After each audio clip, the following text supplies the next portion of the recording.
With the AC issue fixed and out of the way, it was time to move on to the main issue that brought this car to me, the air suspension. Alright, so here's the new pump, and the old pump is right here.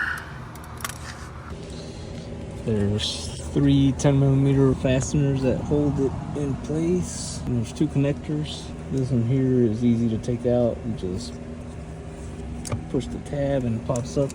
This one here has the security tab on it. So I was able to get a flat head and then just popped it out. And make sure you just, that's it.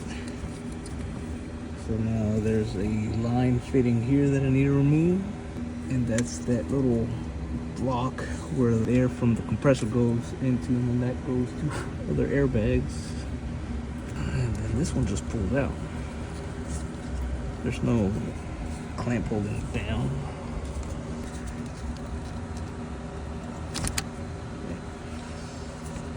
There's also this little hook that connects to this piece here. Holds it in place, but we'll get that out of the way. So I got the line fitting disconnected, and that's a 12mm fitting. One thing that I noticed as soon as I unplugged it, that there was water or moisture in the line. So see what the fuck that's all about. Now with this disconnected, I'll undo the mounting hardware and then get this pump out and get the new one in. All right, so the pump is out, but I did not realize that there was this little connector here, or vacuum hose. So that was a holdup. That connects right here, and then the mounting hardware is this rubber piece here, and then there's a spring, and then this other bottom piece here. So when you swap these over to the new one, that's how they go, right? Bottom side, or the heavy side pointing down, the spring goes inside, this goes in here, and then the washer goes up here.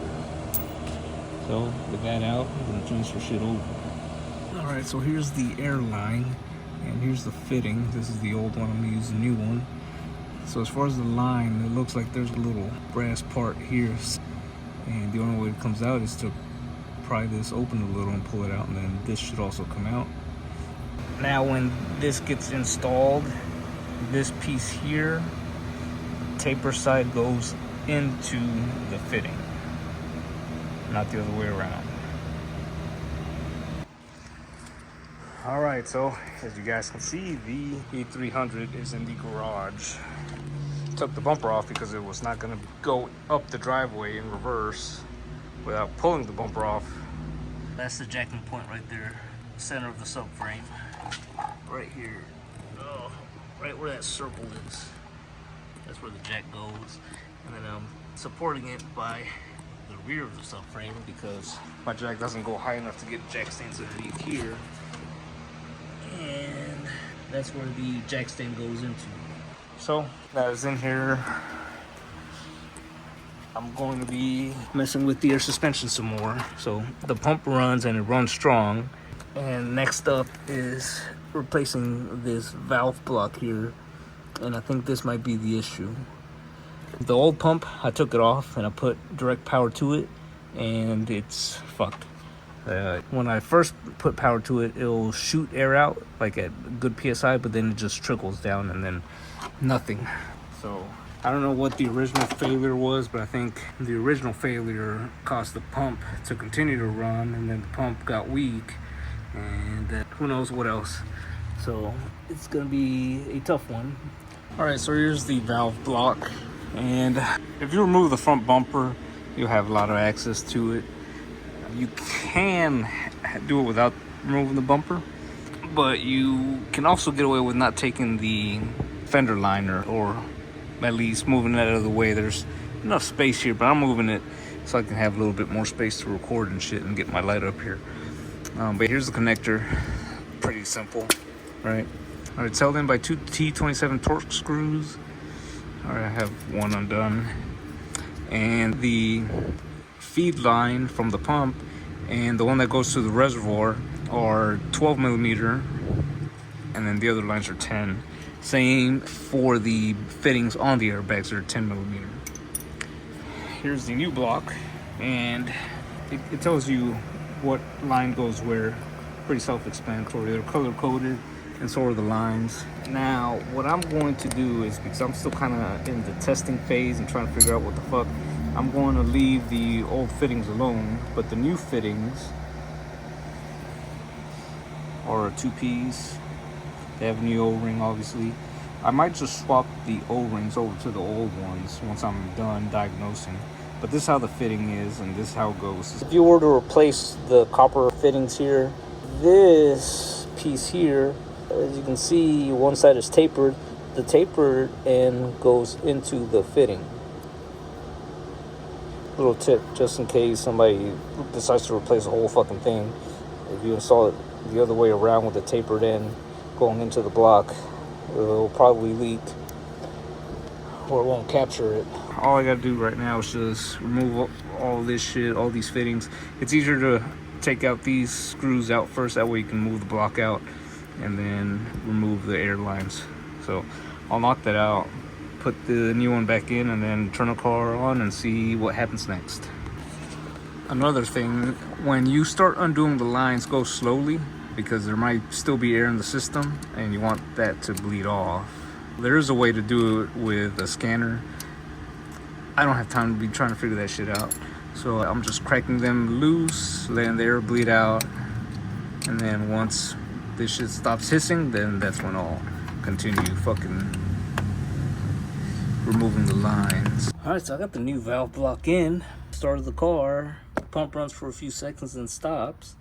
The airbags don't seem to be filling up, but then again, it might just be because the car is raised up. But when I did my diagnostics with the ThinkDiag scanner, there's no more faults for the suspension. So I'm guessing that valve block was bad because it's throwing codes for some electrical circuit BS. Take a look at the rear bag here. The one thing I can say is that the rear bag, before it was loose, there's a gap between the bag and the control arm here. Let me check the other side, because the other side was the one that actually removed and tried to fuck with. So like I said, I'm not well versed in Mercedes, and definitely not well versed in airbag suspension. And even if I was, it'd probably be aftermarket. So, oh, they're full. There's a little bit of play here, but man, there's actually resistance, because I was able to compress that the other day when I took the bag out. Now there's no gap. All right, cool. That looks like a win. I will say though that from the current or previous owner, he did mention that the rears started acting up first. And when the rears were acting up, he drove it like that. He took it to a shop to get it fixed.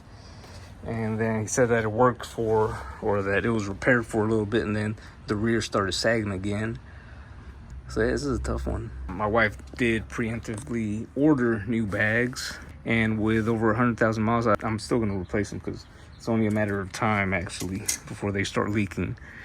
That's usually the general consensus with air suspensions on these cars, is that after 100,000 miles, there's possibility that they'll start leaking. So I think what happened is either this failed and couldn't supply air to the back, and then it eventually wore out the pump, and then the fronts lost air, or there's a leak in the back, the pump tried to compensate, failed, and then somehow this failed as well. But we will see. All right, I wanted to make sure, and I cracked the line loose, and then there was some air pressure coming out. So I don't know if I should just completely take it out, see how much air pressure there is, because the bag still feels a little uninflated, but at least now I know that air is reaching the back. Beforehand, it was not. You can hear it. So before, I had unplugged this line here, ran the car with the old block. The compressor would kick on and everything, but no air came out of this line, and there was no air in the bag. But now there seems to be air back here.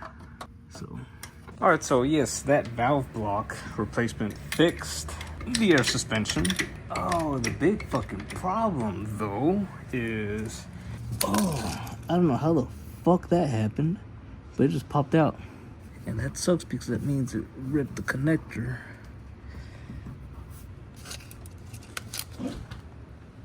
But it was starting to air up.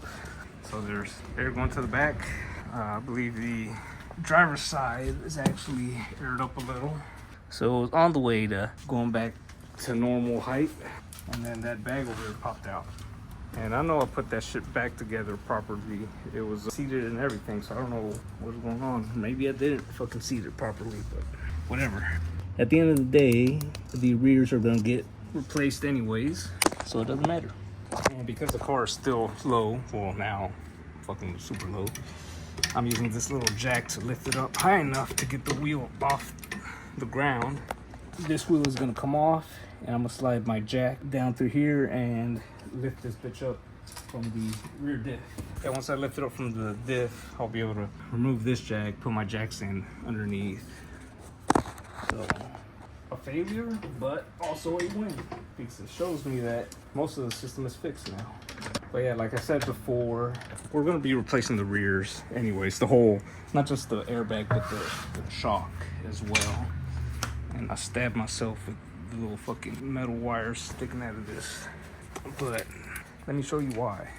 Even though the air suspension is now working, I could just rock with it. There's probably a leak in this bag, either this one or the driver's side. But this bag, you can see the little cracks here. I'm sure those continue up higher, so it's not a bad idea to replace, especially since the car has over 120,000 miles. So this is aired up, good pressure, but man, I wonder why the fuck it popped out.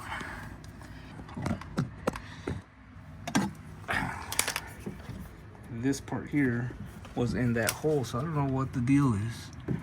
Maybe when I put weight on it, it shifted out or something. But, and here's the connector, all broken. So now I'm going to have to replace this connector. But hey, whatever. Small stuff, basically, at this point.